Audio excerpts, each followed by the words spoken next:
Lunch रे कौन कौन आइटम होती देखु। ये हूँ अरुआ भात, यहाँ हूँ आमर कांजी मक्का पड़की गोटे कांजी, आईटा हूँ चिंगुड़ी आलूर झोल। आज मेन आकर्षण हूँ ये कांजी भात को ये राग रग चिंगुड़ी झोल। तो चलतु खाइबा केमती कौन टेस्ट है।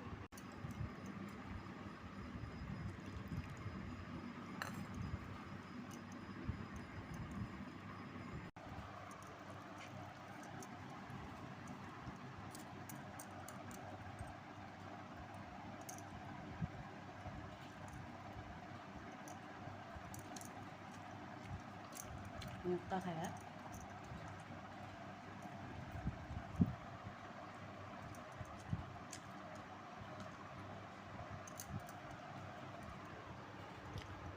बढ़िया लगे।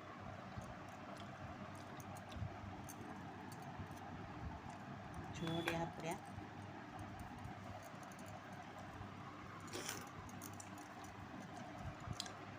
चिंगुड़ी झोल बढ़िया है।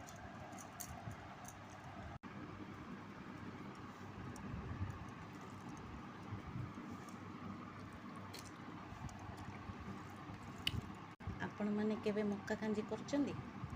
जदि करना मक्का कांजी जल्दी करंतु। आ टेस्ट केमती मते कमेंट करी कहिबे।